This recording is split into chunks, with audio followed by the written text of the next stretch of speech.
சிவபெருமான் சிரிக்கக்கூடிய நேரம் எவ்வளவுன்னு தெரியுமா? மனிதனுக்கு 12 மணி நேரம் பகல், 12 மணி நேரம் இரவு அப்படிங்கிறது ஒரு நாள். நமக்கு 6 மாசமா பிரிக்கிறாங்க. தட்சிணாயனம், உத்தராயணம். இந்த 6 மாதங்கள் சேர்ந்தது ஒரு வருடம். இந்த ஒரு வருடம் அப்படிங்கிறது தேவர்களுக்கு ஒரு நாள். அப்படி பார்த்தீங்கன்னா மனிதனுடைய 360 ஆண்டுகள் அப்படிங்கிறது தேவர்களுக்கு ஒரு ஆண்டு. கிரேதாயுகம் அப்படிங்கிறது 4800 தேவ ஆண்டுகள். திரேதாயுகம் 3600 தேவ ஆண்டுகள். துவாபர யுகம் 2400 தேவ ஆண்டுகள். இப்போது இருக்கக்கூடிய கலியுகம் அப்படிங்கிறது 1200 தேவ ஆண்டுகள். கிரேதாயுகம், திரேதாயுகம், துவாபர யுகம், கலியுகம் இந்த 4ம் சேர்ந்தது ஒரு சதுர்யுகம். 12000 தேவ ஆண்டுகள் சேர்ந்தது ஒரு சதுர்யுகம்.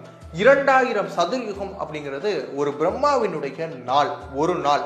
7 கோடியே 20 லட்சம் சதுர்யுகம் என்பது ஒரு பிரம்மாவினுடைய ஆயுள். 2 கோடி பிரம்மாவினுடைய ஆயுள் தான் திருமாலுடைய ஒரு நாள். 720 கோடி சதுர்யுகம் சேர்றது விஷ்ணுவினுடைய ஆயுள் காலத்தை குறிக்குது. 1 கோடி திருமாலுடைய ஆயுள் காலம் தான் சிவபெருமான் சிரிக்கக்கூடிய நேரம் அப்படின்னு கணக்கிட்டு இருக்கிறாங்க.